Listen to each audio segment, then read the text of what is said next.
La bénédiction de Dieu partout. Seigneur, nous te remercions. Confirme cela dans chaque vie ce soir au nom de Jésus-Christ. Merci Seigneur. Au nom de Jésus, nous prions. Que le Seigneur vous bénisse. Asseyez-vous. Ce soir, comme nous sommes arrivés à cette soirée de prodiges surnaturels, vous êtes là, vous n'allez pas rentrer bredouille au nom de Jésus-Christ. Ce soir, nous parlons de quelque chose de très simple, mais de quelque chose de très profond, quelque chose de simple qui est compréhensible à tout, mais très profond. Je vois Proverbe chapitre 18, verset 21. Proverbe 18, 21. La mort et la vie sont au pouvoir de la langue. Quiconque l'aime en mangera les fruits. Cela parlait de la langue, très simple. Vous avez une langue, j'ai une langue, tout le monde en a une. Et nous parlons, nous déterminons notre guérison par la langue, nous déterminons notre miracle par la langue, nous déterminons notre bénédiction, notre percée avec la langue. C'est pourquoi ce soir, comme nous commençons la nuit, la soirée de prodiges surnaturels, je veux vous dire que ce que vous aurez sera déterminé par votre langue. Ce que vous recevez, c'est votre langue. Si vous dites que je suis un candidat de miracle, vous l'avez décidé, cela va vous arriver. Si vous décidez que cette année-là sera une nouvelle année pour moi, toutes les choses, tous les revers du passé ne vont plus se répéter. C'est votre langue. Donc la mort et la vie, la guérison à la maladie, les calamités et la cure, la bonté et le mal. Alors tout est au pouvoir de la langue. Ceux qui l'aiment, vous aimez la vie, utilisez votre vie, votre langue pour apporter la vie. Vous aimez la guérison, utilisez la langue pour apporter la guérison. Vous aimez la puissance, utilisez votre langue pour en avoir, parce que la langue détermine votre destinée. C'est le message ce soir. Le message, c'est que la langue qui détermine la destinée. Je veux être sauvé, vous le décidez par votre langue. Je veux être guéri, ce n'est pas votre langue. Je veux être promu, ce n'est pas votre langue. La langue qui détermine la destinée. Marc au chapitre 11. Marc 11, verset 22. Jésus prit la parole et leur dit, ayez foi en Dieu. Quand il y a la foi dans le cœur, parce que c'est de l'abondance du cœur que la bouche parle, que la foi soit le fondement, la source de votre cœur. Verset 23 dit, je vous le dis en vérité, certainement, si quelqu'un, vous voyez cela, c'est pour vous ce soir, le miracle pour vous ce soir, la puissance pour vous ce soir. Amen. Je vous le dis en vérité, si quelqu'un dit à cette montagne, ôte-toi de là et jette-toi dans la mer, et s'il ne doute point en son cœur, mais croit que ce qu'il dit arrive, il le verra s'accomplir. Il le verra s'accomplir. La langue, il le verra s'accomplir.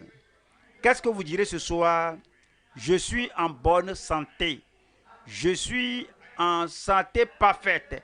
Je suis élevé. Je vais réussir. Il le verra s'accomplir. C'est dans votre langue. La guérison, c'est dans votre langue. Le miracle, c'est dans votre langue. Le pouvoir, c'est dans votre langue. Et si vous dites que je vis, vous allez vivre. Je dis, vous vivez. Verset 24 dit, c'est pourquoi je vous dis, tout ce que vous demanderez en priant, croyez que vous l'avez reçu et vous le verrez s'accomplir. Et je le verrai s'accomplir. je le verrai s'accomplir. Deuxième Corinthiens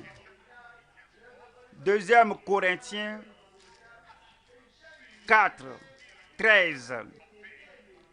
Et comme nous avons le même esprit de foi qui est exprimé dans cette parole de l'Écriture, j'ai cru.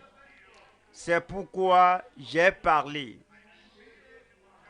Je dis ce qui est ma croyance. Je ne dis pas ce qui n'est pas ma croyance. Vous ne dites pas ce que vous croyez. Vous croyez aux promesses de Dieu. Déclarez cela. Vous croyez à la puissance de Dieu. Déclarez cela. Vous croyez que ce soit avec vous dans votre vie. À vous, tout est possible. Déclarez cela. Vous croyez que votre souci ce soir sera accompli par le ciel. Déclarez cela. Et dites, j'ai cru, c'est pourquoi j'ai parlé. Nous aussi, nous croyons et c'est pour cela que nous parlons. Et c'est pour cela que nous parlons. Vous allez dire quelque chose de bon sur votre vie ce jour. Et cela va s'accomplir. Et ce doit s'accomplir. Alors ça prend un long moment que nous avons permis aux autres de décider là où nous devons être, ce que nous devons obtenir. Et cela a pris beaucoup de temps. Mais dorénavant, aujourd'hui, nous allons déterminer, nous allons décider ce que nous obtenons. Vous l'aurez au nom de Jésus-Christ. Le message encore ce soir est la langue qui détermine la destinée. Nous allons voir 3 points rapidement. Numéro 1, la langue qui restaure ou renouvelle l'âme. La restauration, c'est dans votre langue. Le renouvellement, c'est dans votre langue. La langue qui restaure ou renouvelle l'âme. Numéro 2, les pensées qui gouvernent ou règnent dans le chercheur. Vous cherchez quelque chose. Si votre langue est là, c'est la langue qui révèle votre pensée. Les pensées qui gouvernent ou règnent dans le chercheur. Numéro 3, le changement qui règle et raffine ses enfants. Notre vie cette année sera meilleure que toute autre année de vie au nom de Jésus. Parce que nous allons changer, nous allons nous tourner vers la bonne direction. Le changement qui règle et raffine ses enfants. Numéro 1, nous allons voir la langue qui restaure ou renouvelle l'âme. La langue. Voyons, Luc 1, 64. Au même instant, sa bouche s'ouvrit. C'est qui?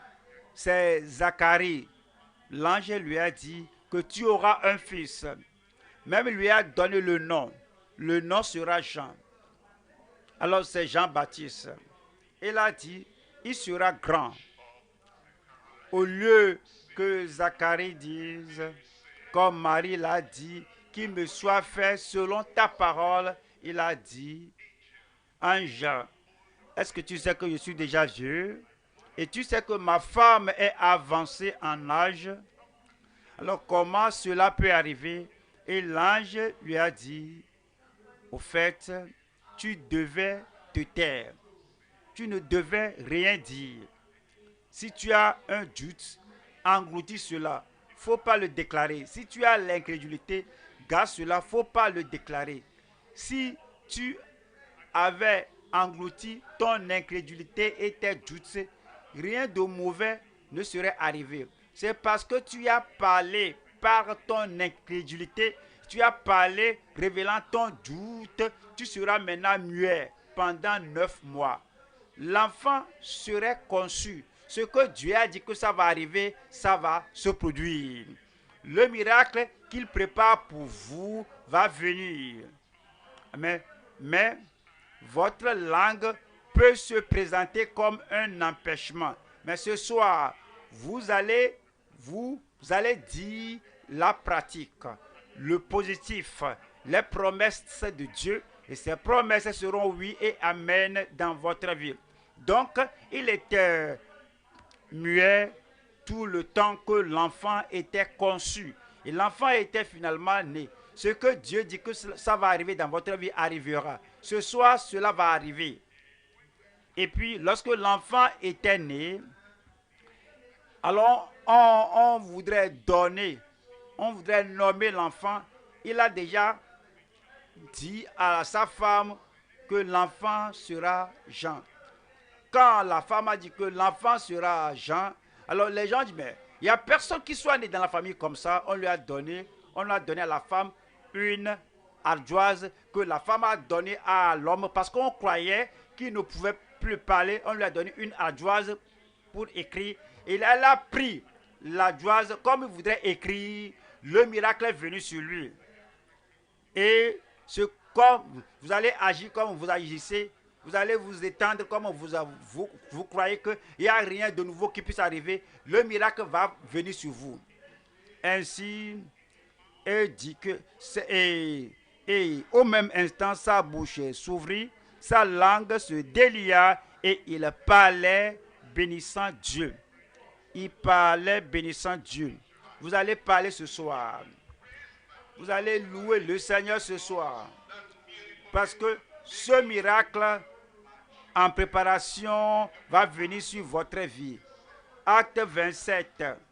Acte 27, verset 23. Un ange du Dieu à qui j'appartiens et que je sais m'est apparu cette nuit. Voici l'apôtre Paul.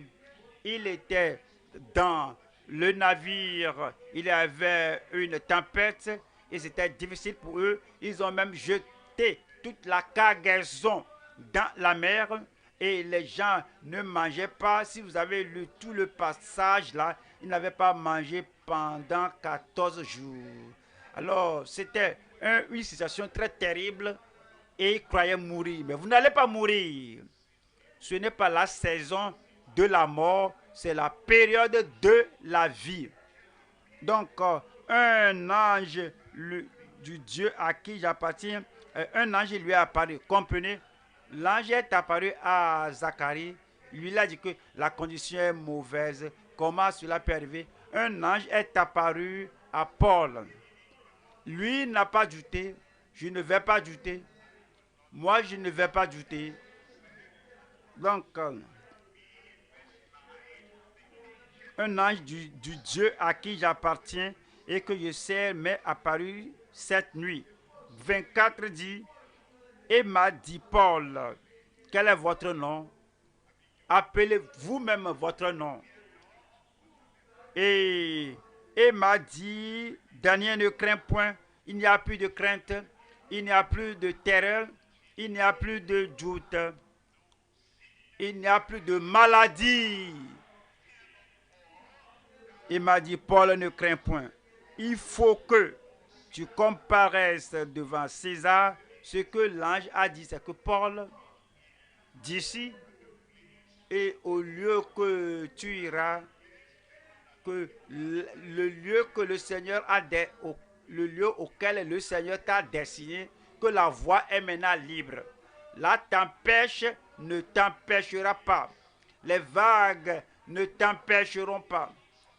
Les conditions autour de vous, ce que vous voyez, ce que vous entendez, c'est pour eux. Cela ne va pas vous empêcher.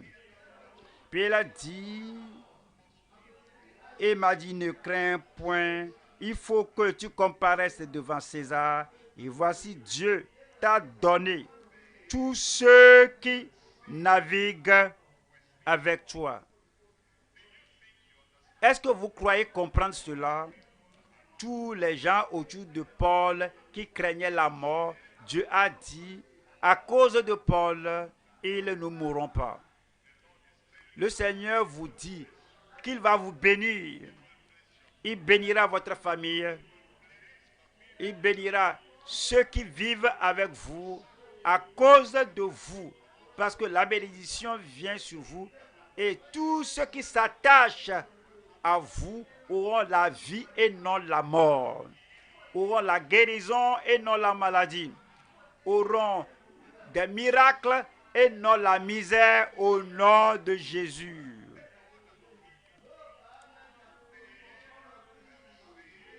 Dieu t'a donné tous ceux qui naviguent avec toi.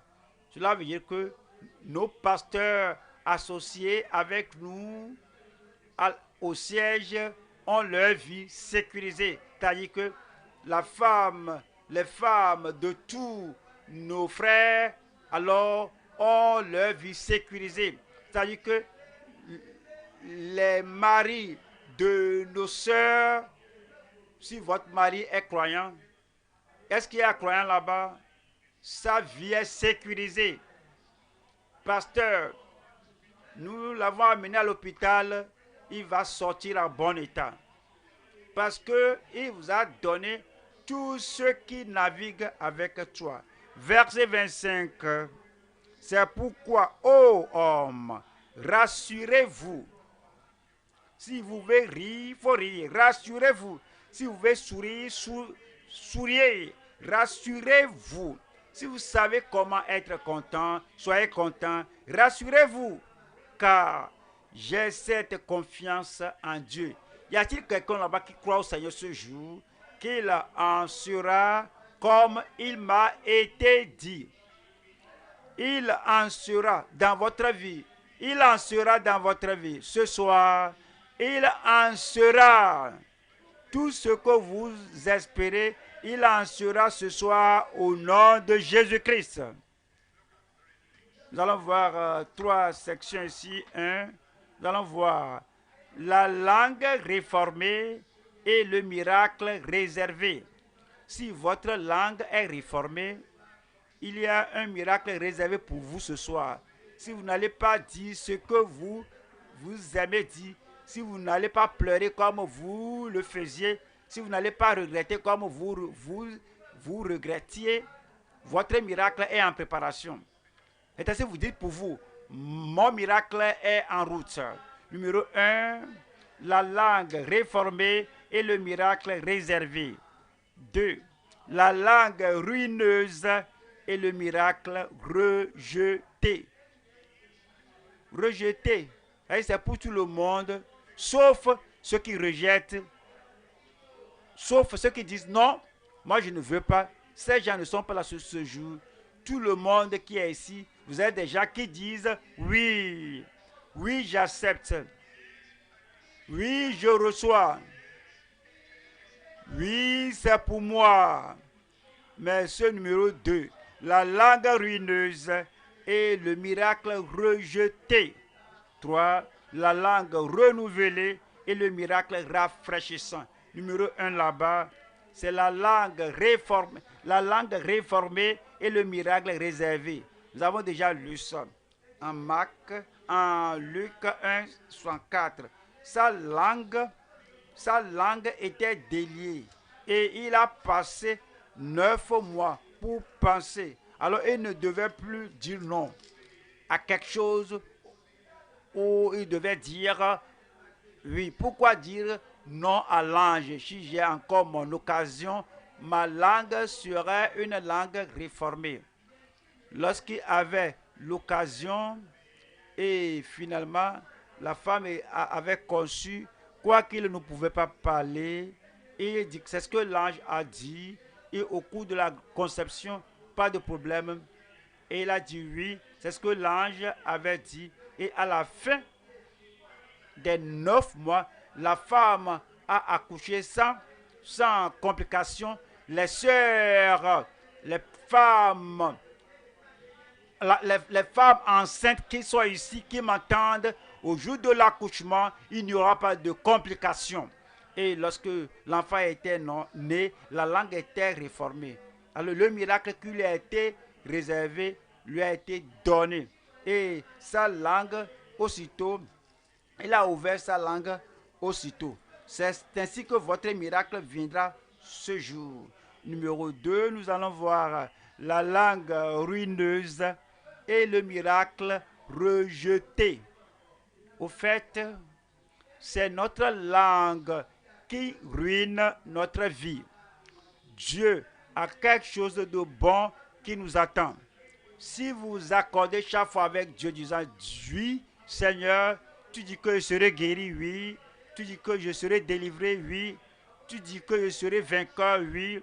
Tu dis que j'aurai la domination, oui. Si chaque fois vous dites oui au Seigneur, les miracles sont réservés pour vous. Vous viendront au nom de Jésus. Vous voyez cet homme. 2 Rois 7, verset 1. 2 Rois 7, verset 1. Élisée dit, écoutez la parole de l'Éternel. Écoutez la parole de l'Éternel. Qu'est-ce que je vous donne ce soir? Si je dis, il vous sauvera, c'est quoi? C'est la parole de l'Éternel. Si je dis, il vous guérira, c'est quoi? Si je dis que c'est accompli, c'est quoi ça? Si je dis, il vous redressera, c'est quoi? C'est la parole du Seigneur. On n'a pas raison de douter de Dieu. Écoutez la parole de l'Éternel. Ainsi parle l'Éternel. Demain, à 7 heures, on aura une mesure de fleurs de farine pour un cycle et 2 mesures d'orge pour un cycle à la porte de Samarie. À votre porte, le miracle. À votre porte, le miracle. À votre seuil, le miracle. À votre sortie, à votre entrée, votre retour, des miracles pour vous. À votre position debout, assise, des miracles pour vous. Dans la confession de votre bouche et la confirmation des miracles pour vous au nom de Jésus. Et le verset 2. L'officier, sur la main duquel s'appuyait le roi, répondit à l'homme de Dieu. Quand l'Éternel ferait des fenêtres au ciel, il dit, pareille chose arriverait-elle? La langue douteuse est une langue ruineuse. Et il a rejeté le miracle, il a rejeté la prophétie. Il pensait comme il pensait avant d'arriver. Il avait la famine pendant 3 ans à cause de la famine et la sécheresse et l'aridité de 3 ans. Il disait que mais quoi d'autre espérons-nous? Nous espérons des miracles ce soir et cela va vous arriver. Et parce qu'il ne savait pas que c'est un nouveau jour, un puissant jour, c'est le jour de prodiges surnaturels, il a dit que quand l'Éternel ferait des fenêtres au ciel, pareille chose arriverait-elle? Et Élisée dit, tu le verras de tes yeux, mais tu n'en mangeras point. Parce qu'il a dit que je rejette cela. Donc il était rejeté d'y prendre part. Il était rejeté. Parce que moi je crois, je vais recevoir. Parce que je crois, je vais recevoir. Parce que vous croyez, vous allez recevoir au nom de Jésus-Christ. Voyons numéro 3. Numéro 3. La langue renouvelée et le miracle rafraîchissant. Luc chapitre 1. Luc 1, 37. Car rien n'est impossible à Dieu. Le même ange qui a parlé à Zacharie, maintenant est venu à Marie et lui a dit, mais Marie avait un cœur différent. Quand l'ange a dit, car rien n'est impossible à Dieu, est-ce que vous savez que cette année, dans votre vie, que rien n'est impossible? L'échec va se changer en succès. La maladie va se transformer en santé. La faiblesse va se transformer en puissance. Le désespoir va se transformer en espoir. Une nouvelle vie, un nouvel enthousiasme, une nouvelle puissance, une nouvelle joie, une nouvelle réalisation. Les choses sont différentes à partir de ce moment. Car rien n'est impossible à Dieu. Verset 38. Marie dit, je suis la servante du Seigneur, qu'il me soit fait selon ta parole, qu'il me soit fait selon ta parole. Et il y a la promesse dans chaque dans chaque livre de la Bible. Quand vous lisez la promesse là, Dieu dit, je ferai ceci pour toi, je ne t'abandonnerai pas jusqu'à ce que j'accomplisse tout. Lorsque vous lisez dans la parole de Dieu que je verrai le sang, je passerai par-dessus toi. Quand tu lis que sur toi il y a la main éternelle, lorsque vous lisez dans la parole que tout lieu que foulera la plante de votre pied, je vous le donne. Tout ce qu'il faut dire, c'est de dire que qu'il me soit fait selon ta parole. Et l'ange le quitta, et c'était accompli. Et ce sera accompli. La langue renouvelée et le miracle rafraîchissant. Deuxième point maintenant, nous allons voir. Merci beaucoup. Les pensées qui gouvernent ou règnent dans le chercheur. Lorsque vous venez au Seigneur, les pensées que vous avez sont très importantes. La prédication est bonne, l'adoration est bonne, l'amen est bien fort, tout paraît bien, mais vos propres pensées, alors, vos pensées, oui, comptent beaucoup sur ce qui va ruiner ou faire du bien à votre vie. Deuxième roi, alors 5. Voici Naaman qui a parcouru une longue distance cherchant le miracle pour purifier sa lèpre. Et Élie a donné la parole. Va lui dire, va te plonger 7 fois dans le Jourdain et ta peau reprendra son teint. Son teint. Avant d'arriver, il avait des pensées. Oui, les pensées sont très importantes. Soit qu'elles nous ruinent ou nous fassent du bien. Verset 10. 2 Rois 5, 10. Élisée lui fit dire par un messager, va et lave-toi 7 fois dans le Jourdain. Ta chair redeviendra saine et tu seras pur. Tu seras pur. Voilà le verset 11. Verset 11. Naaman fut irrité et il s'en alla en disant, voici, je me disais, c'est le problème.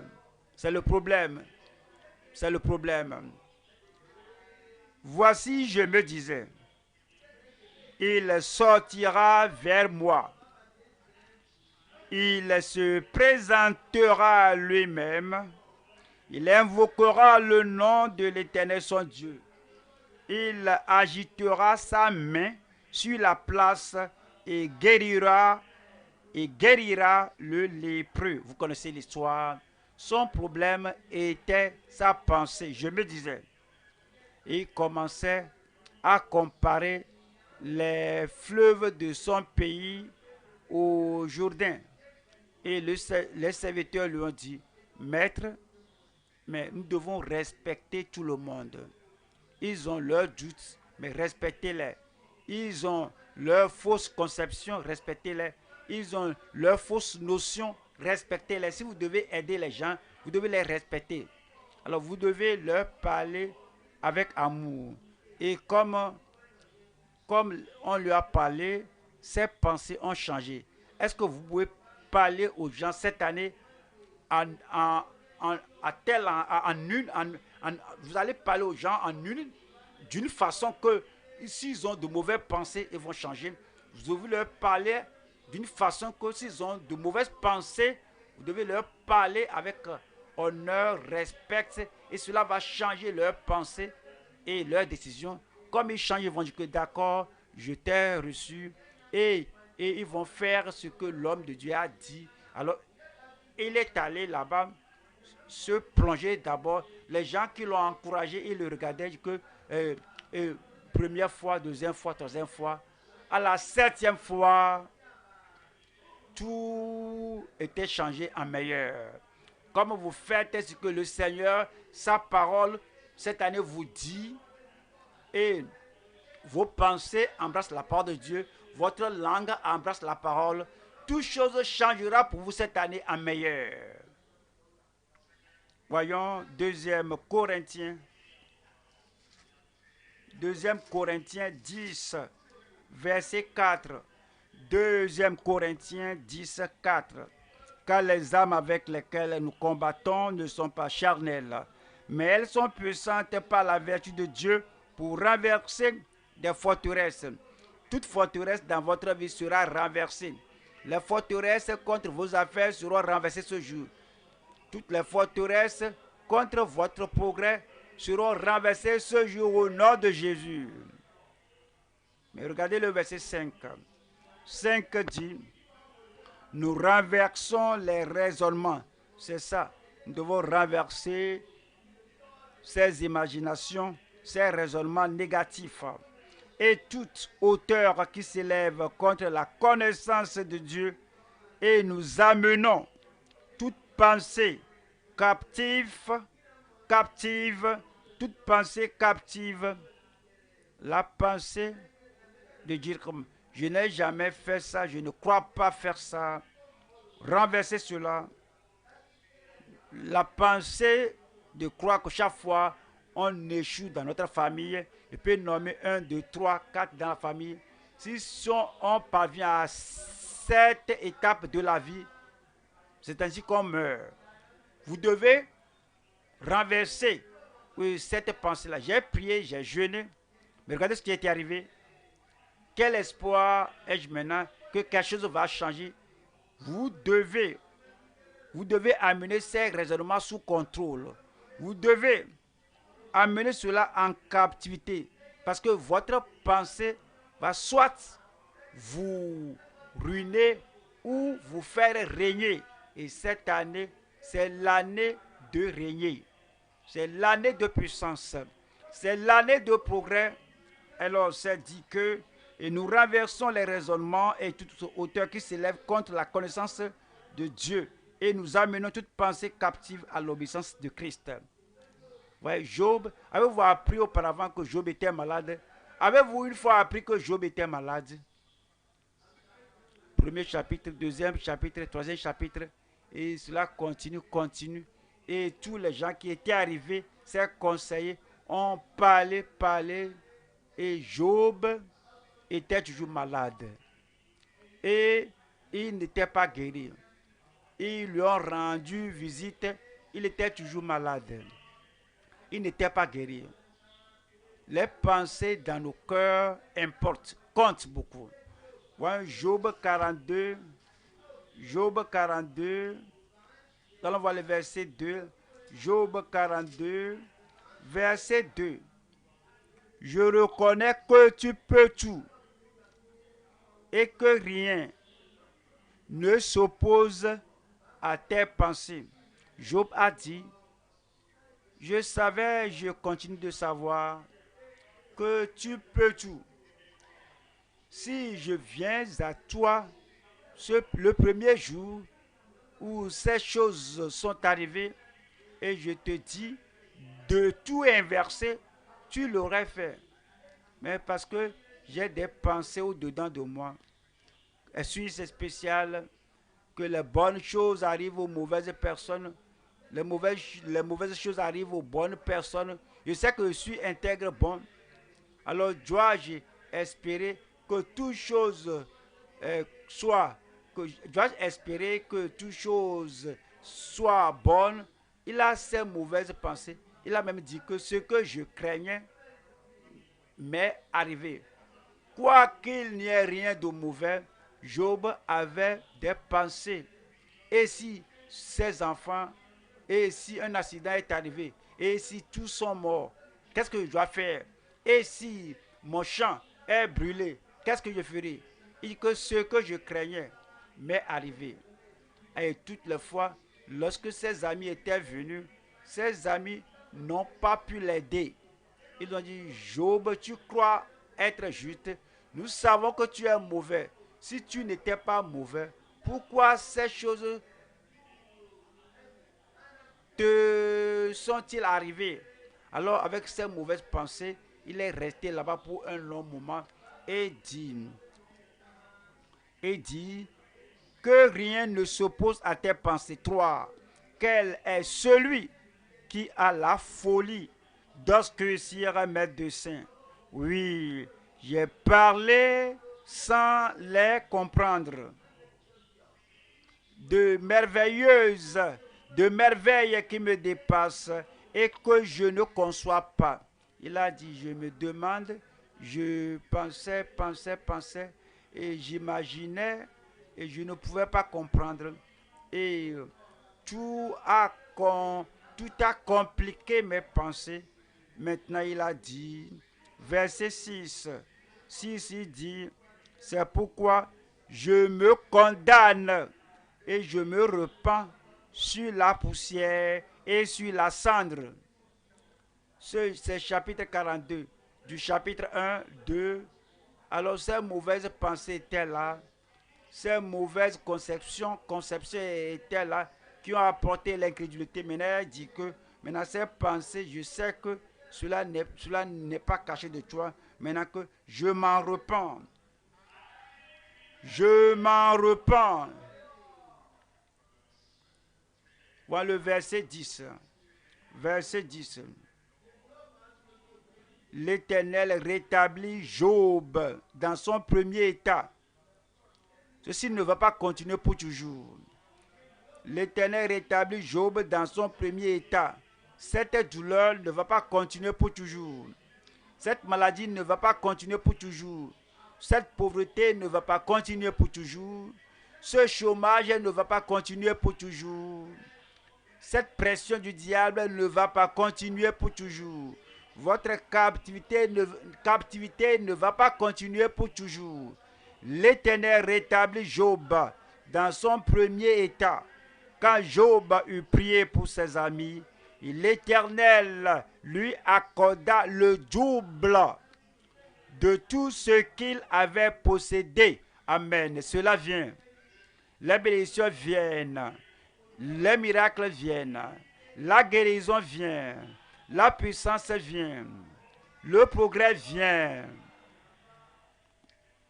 Cela va arriver. Voyons numéro 1 maintenant, numéro 1 ici. La pensée de folie ou de manque de foi est un péché. Vous voyez, nos pensées comptent. C'est pas seulement ce qu'on dit. Après tout, c'est la pensée qui influence la langue. Proverbe 24, verset 9. La pensée de la folie n'est que péché. Tous les enfants d'Israël disaient, nous allons retourner en Égypte. La pensée de la folie n'est que péché. Pourquoi ne pas mourir dans ce désert? La pensée de la folie n'est que péché. Qu'allons-nous manger? Qu'allons-nous boire maintenant? Moïse, veux-tu nous tuer dans le désert? Mon ami, qu'est-ce qui a amené l'idée de mourir, de tuer? Dieu n'a-t-il pas dit qu'il vous ôtera du pays de la servitude à la terre promise? Qu'est-ce qui va vous tuer? Pourquoi la pensée de mourir? La pensée de la folie est une pensée de manque de foi et c'est du péché. Proverbe 24, 9. La pensée de la folie n'est que péché et le moqueur est en abomination parmi les hommes.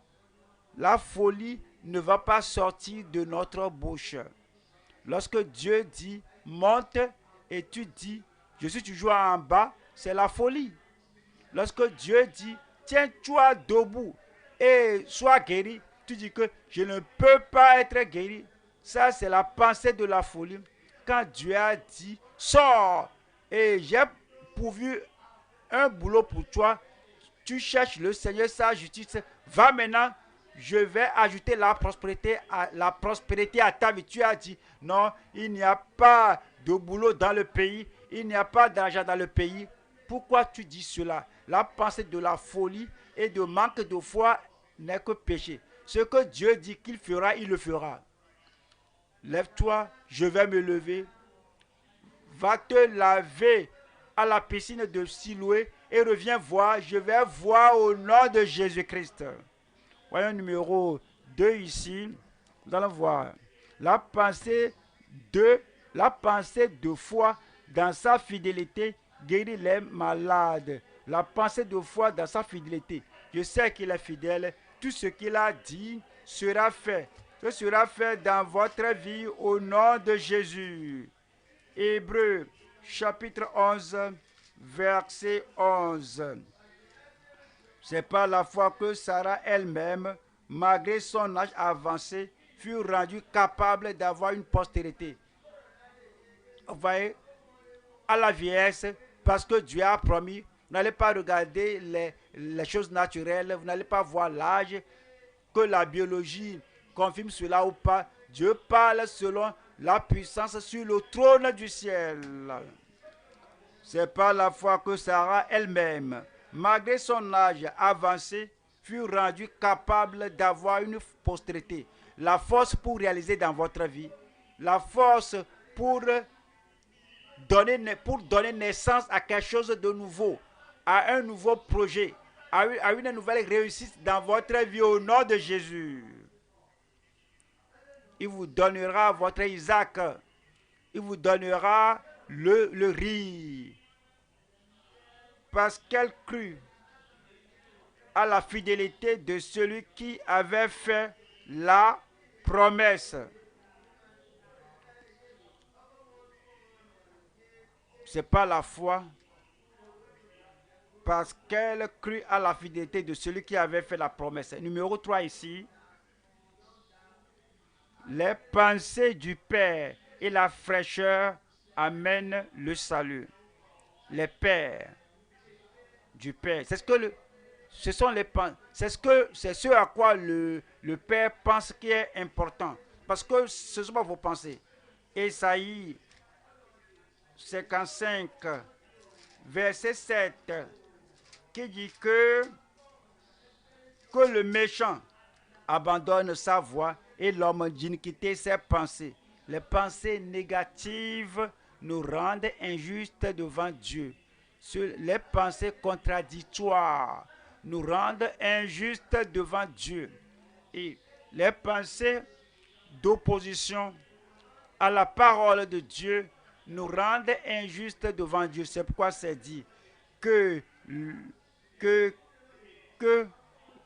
l'homme d'iniquité ses pensées, qu'il retourne à l'Éternel, qui aura pitié de lui.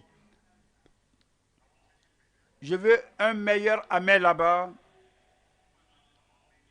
Quelles que soient les années que vous avez de mauvaises pensées, des pensées négatives, des pensées déstabilisantes, des pensées contradictoires, dès que vous vous repentez pour dire que je suis désolé, pourquoi je pensais comme ça, que tout le monde aura ces miracles et moi je ne vais pas en avoir mauvaise pensée, je m'en repens. Pourquoi je pense que tout le monde sera guéri, que moi je n'en aurai pas? Non, je m'en repens. Quelles que soient ces mauvaises pensées qui sont là, dès que vous dites comme ce soir que je m'en repens, je rejette ces mauvaises pensées, je serai bien portant. Je serai guéri. Que le malade dise, je suis guéri. Que le faible dise, je suis fort. Dès que vous changez ces pensées-là, ce moment-là, le Seigneur vous pardonnera. Et puis il dit à notre Dieu qu'il retourne à l'Éternel qui aura pitié de lui, à notre Dieu qui ne se lasse pas de pardonner. Numéro 8. 8 dit, car mes pensées ne sont pas vos pensées. Si quelqu'un n'est pas guéri, mes pensées ne sont pas vos pensées. Vous permettez à vos pensées de prendre le dessus. Vous laissez vos pensées d'être au devant et vous pensez, vous ensevelissez la pensée de Dieu. Si vous avez la pensée de Dieu, vous croyez à la parole de Dieu et la promesse de Dieu sera oui et amen dans votre vie. Si vous êtes paralysé, dès que vous avez la pensée de Dieu, votre pensée peut être, je suis dans le fauteuil roulant, je suis ici maintenant, il y a des années, qu'est-ce que je peux faire? Ce sont vos pensées, mais mes pensées ne sont pas vos pensées, et mes voix ne sont pas vos voix, dit l'Éternel.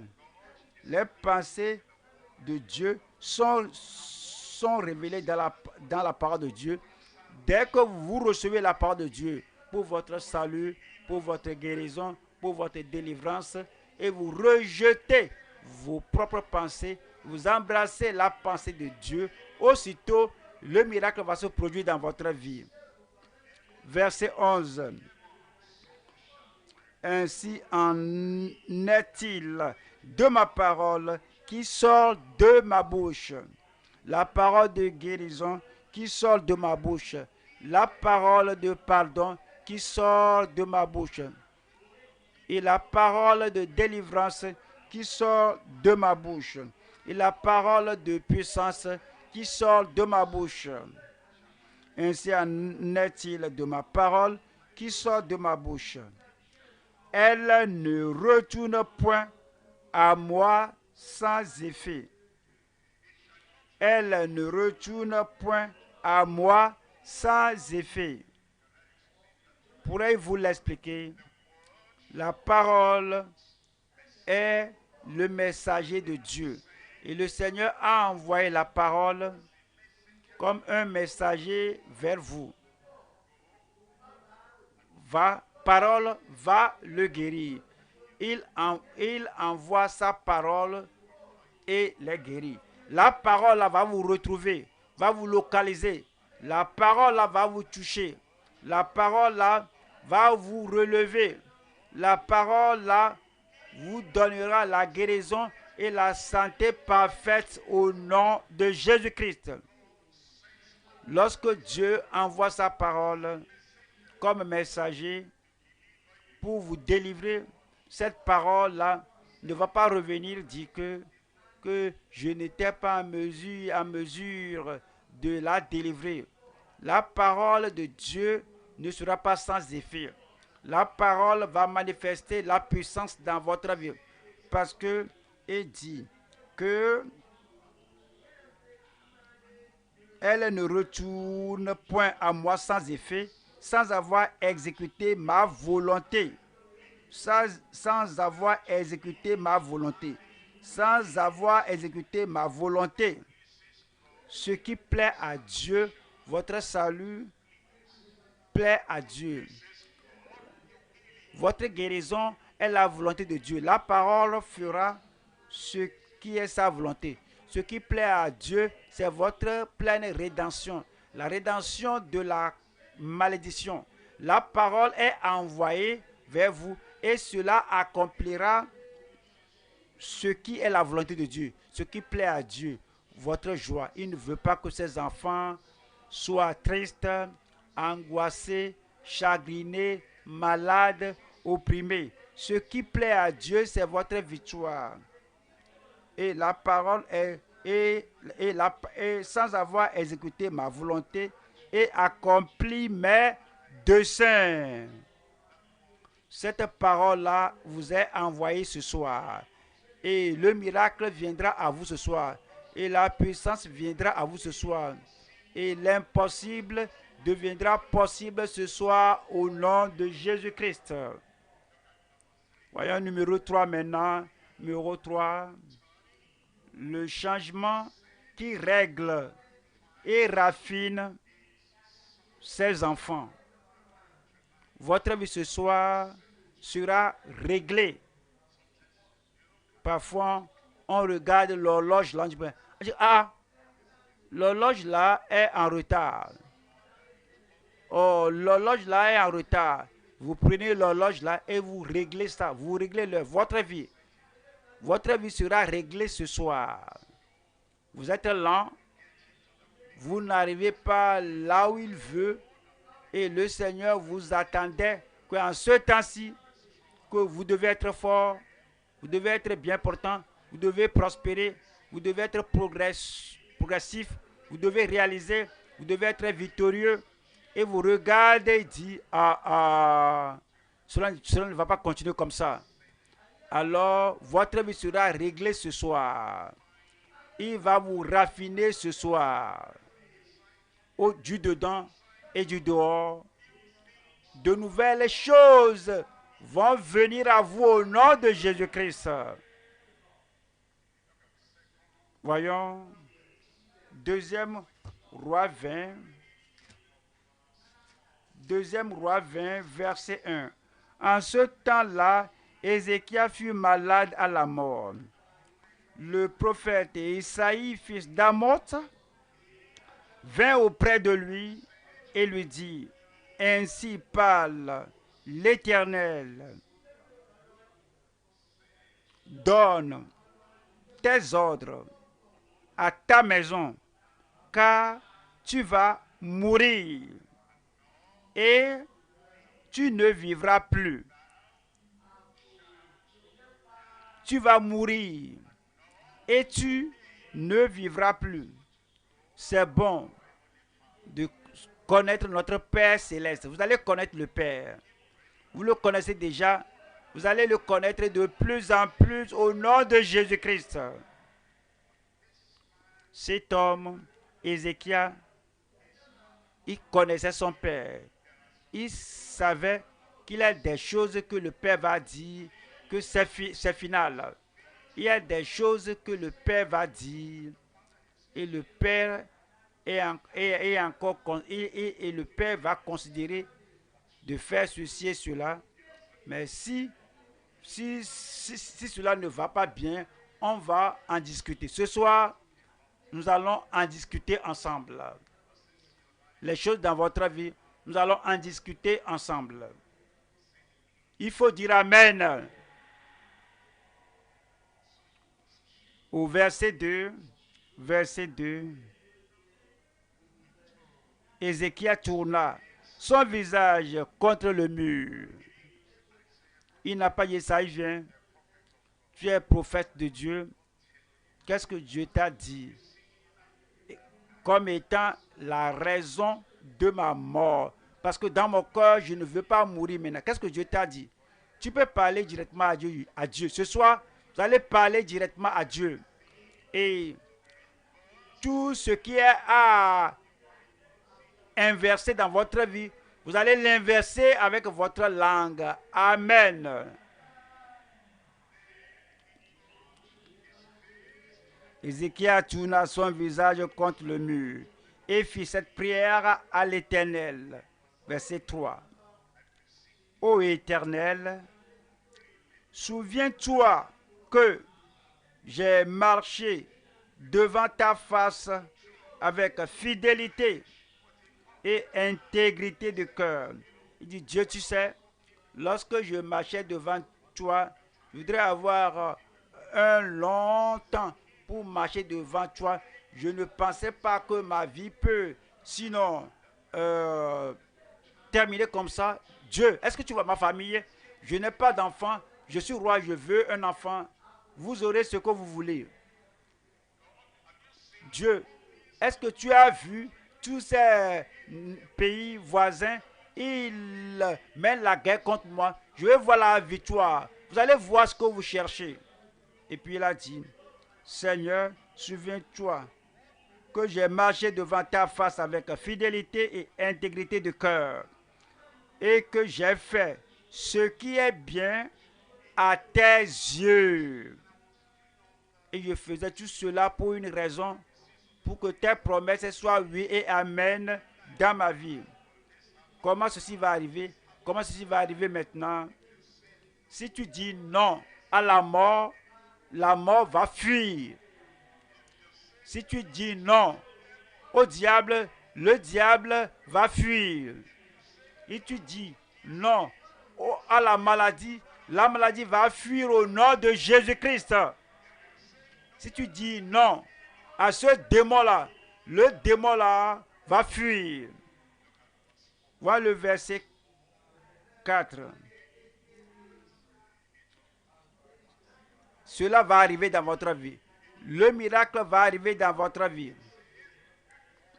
Ézéchias qui était sorti n'était pas encore dans la cour du milieu lorsque la parole de l'Éternel lui fut adressée en ces termes. La prophétie négative va changer. Voilà le verset 5. Retourne et dit à Ézéchias, chef de mon peuple. Le Seigneur reconnaît cet homme-là, le chef de mon peuple. Il va vous reconnaître. Où êtes-vous? Le ciel vous reconnaîtra. Le chef de mon peuple. Ainsi parle l'Éternel, le Dieu de David, ton père. J'ai entendu ta prière. Esaïe ne l'a pas cité à prier, mais j'ai entendu ta prière. Tous les gens dans sa cour ne l'ont pas aidé à prier, mais j'ai entendu ta prière. La prière était contre la prophétie négative qui lui a été déclarée. J'ai entendu ta prière. Ce soir, c'est ce que Dieu vous dit. J'ai entendu ta prière. Si tu sais est resté là pour un long temps, il va partir. Le cancer qui menace ta vie trop longtemps, il doit partir. La cécité qui dérange ta vie, comment je peux voir maintenant, comment sortir? Qu'est-ce que tu veux? Je veux recouvrer ma vision. Il t'a déjà exaucé. La pauvreté. Je vis dans la misère. Seigneur, ceci n'est pas bon. Je dois quémander avant de manger. Que veux-tu? Je veux un boulot pour moi-même. Je veux gagner de l'argent pour moi-même. Vous l'avez déjà obtenu. Quel que soit ce que vous déclarez ce soir, vous l'aurez au nom de Jésus-Christ.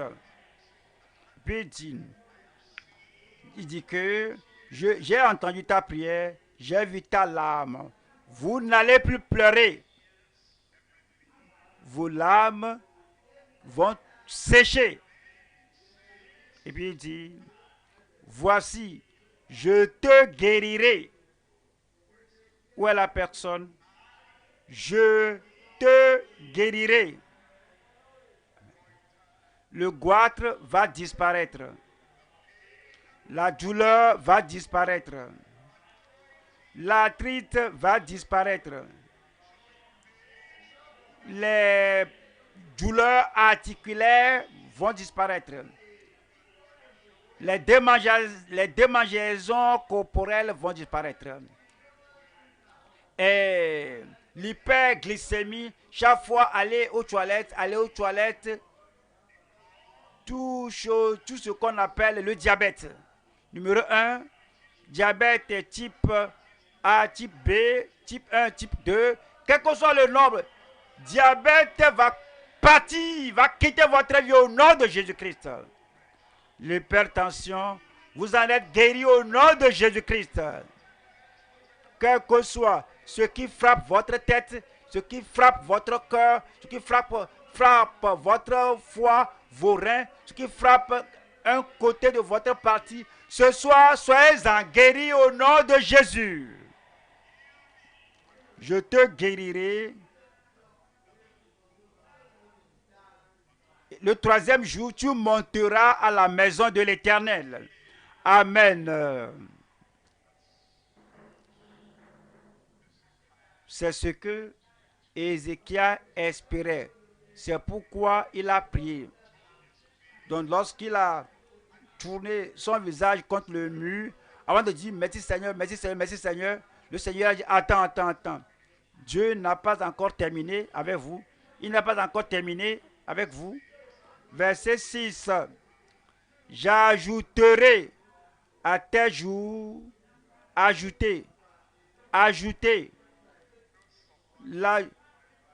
de il n'y a plus de soustraction dans ma vie. Il n'y a plus de soustraction dans ma vie. Le Seigneur a dit, j'ajouterai à tes jours. Combien d'années? 15 années. Oh, 15 années pour moi. Pour moi. Après la fin du cancer, parce que le cancer va prendre fin, le Seigneur va ajouter des années de santé à votre vie au nom de Jésus-Christ. Après la fin de cette maladie terrible qui ronge tes finances, cela va prendre fin. Je dis cela va prendre fin. Et le Seigneur va ajouter beaucoup d'années de santé, de force, de joie, de bonheur, de succès à votre vie au nom de Jésus-Christ.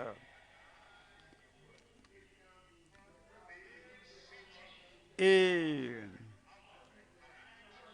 je délivrerai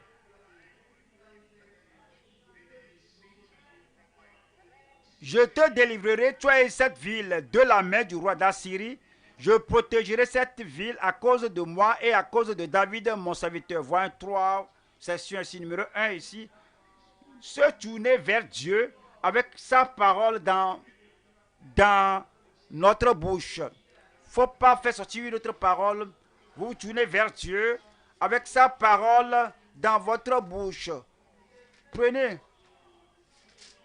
Osée 14, verset 2. Apportez avec vous les paroles et revenez à l'Éternel. Dites-lui, pardonne toutes les iniquités. Alors, le Seigneur nous enseigne comment prier. Je vais avoir la bénédiction de Dieu. Qu'est-ce que je vais dire à Dieu? Alors, tournez-vous vers l'Éternel. Revenez, apportez avec vous des paroles et revenez à l'Éternel. Dites-lui, pardonne toutes les iniquités et reçois-nous favorablement.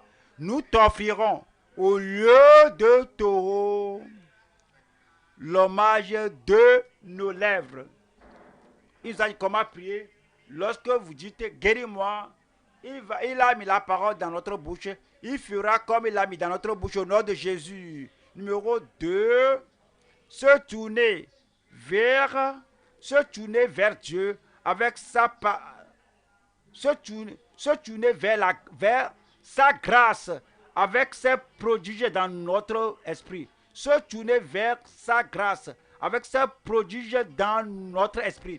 Quand nous tournons vers lui, nous nous tournons en espérant ses merveilles dans nos bouches, dans notre vie. Psaume 105, verset 5. Souvenez-vous des prodiges qu'il a fait, de ses miracles et des jugements de sa bouche. Quand vous venez à Dieu en prière, ne vous concentrez pas sur votre douleur, problème, maladie, infirmité, votre arthrite. Rappelez-vous, ces merveilles, il a fait pour les autres, il a sauvé les autres. Rappelez-vous, il a guéri les autres, il vous guérira. Je dis, il vous guérira. Vous vous tournez vers lui dans sa grâce, avec ses merveilles dans votre esprit. 3. Se tourner vers la bonté dans sa voix pour notre miracle. Vous tournez vers lui, vous lui apportez sa parole et vous espérez ses miracles à venir. Se tourner vers la bonté dans sa voie pour notre miracle. Où êtes-vous? Le miracle viendra ce soir. Je dis, le miracle viendra à vous ce soir. Voyons, Ésaïe 30, verset 21. Tes oreilles entendront derrière toi la voix qui dira, voici le chemin, marchez-y.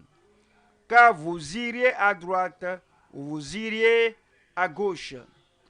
Comme vous marchez, vous avancez, vous allez vouloir aller à gauche ou à droite, vous allez entendre la voix du Seigneur derrière vous, que voici le chemin, la façon dont il faut prier, voici le chemin, la façon de progresser, voici le chemin, la façon de réaliser, voici le chemin, la façon de tant prier et tant marcher que votre vie plaise à Dieu, que marchez-y. Lorsque vous faites cela, qu'est-ce qui va arriver? Au verset 26. La lumière de la lune sera comme la lumière du soleil. Amen. Dieu va apporter la transformation que la lune, avec sa faible lumière, la lumière qui vient de la lune sera comme celle du soleil. Pour que, si tu es faible, si tu es mou, si tu es faible, si tu es anémié, si c'est comme vous allez, si tu es comme si tu vas expirer et les voix qui viennent, les paroles qui te parviennent, c'est comme la lumière de la lune est terne. Aussitôt après la prière de ce jour, la lumière de la lune sera comme la lumière du soleil. L'ensoleillement dans votre vie, la joie dans votre vie. Et la lumière du soleil sera 7 fois plus grande. La guérison dans votre vie se joue au nom de Jésus. Et si je ne suis pas malade et que je ne suis pas faible et je marche dans la voie qu'il a ordonnée, je prie ce soir. Voyons ce qui suit. Et la lumière du soleil sera 7 fois plus grande comme la lumière de 7 jours dans votre vie. Votre justice va se multiplier. Votre bonheur va se multiplier. Votre victoire va se multiplier. Votre délivrance va se changer en domination. Votre domination va se multiplier. Et la force du Seigneur dans votre vie va se multiplier. Et votre vitesse dans la vie, comme vous avancez, va se multiplier au nom de Jésus-Christ. Et la lumière du soleil sera 7 fois plus grande comme la lumière de 7 jours. Lorsque l'Éternel bandera la blessure de son peuple et qu'il guérira et qui guérira la plaie de ses coups. Les plaies de vos coups guéris. La plaie de longue date de l'hyperglycémie guérit ce jour. La plaie, la douleur, la lacération dans vos intestins, les plaies dans vos intestins, tout est guéri ce soir au nom de Jésus. Et la vie déchirée, confuse, c'est comme, qu'est-ce que je vais faire maintenant? Christ l'a fait. C'est fait. Vous allez le voir. C'est fait. Je le verrai. Ce qu'il faut faire, c'est de se tourner vers le Seigneur avec sa parole dans notre bouche, ses merveilles dans notre bouche et ses voix vers le miracle. Votre heure sonne maintenant. Vous devez l'avoir maintenant, tête baissée, les yeux fermés. tête baissée, les yeux fermés. Vous allez vouloir venir la lumière du monde. Vous allez vouloir que les ténèbres dans votre vie disparaissent. Vous allez vouloir que la douleur, le problème, la punition de vos péchés soit ôtée. Vous allez vouloir avoir le salut que Christ a pourvu à la croix du calvaire. Ici, voici votre temps. Vous vous détournez de la mauvaise langue, la langue qui vous dérange. Vous allez dire que je viens à Christ ce soir. Où êtes-vous? Levez la main. C'est la nuit, la soirée de se tourner vers le Seigneur, de se donner totalement au Seigneur sans réserve, afin qu'il ait un nouveau changement, la transformation, le pardon dans votre vie. Et le salut de Dieu viendra dans votre vie. Levez la main là si vous voulez donner votre vie au Seigneur. Que Dieu vous bénisse là-bas, où que vous soyez, en ligne, partout où vous vous trouvez. Levez la main là. Ce soir, c'est la soirée de transformation, le salut, la régénération, un changement total dans votre vie. Levez la main là. Si vous levez la main, s'il vous plaît, tenez-vous debout. Dieu vous bénisse. Vous tenez debout pour dire, oui, je veux ce salut-là. Je veux ce pardon-là. Je veux ce changement. Je veux la grâce de Dieu dans ma vie. Levez la main là et tenez-vous debout, disant, Seigneur, je suis ici, et le Seigneur va vous pardonner. Je dis, le Seigneur va vous pardonner. Lorsque nous venons devant le Seigneur, nous avons l'occasion de nous repentir pour donner notre vie au Seigneur. Il n'y a pas de honte.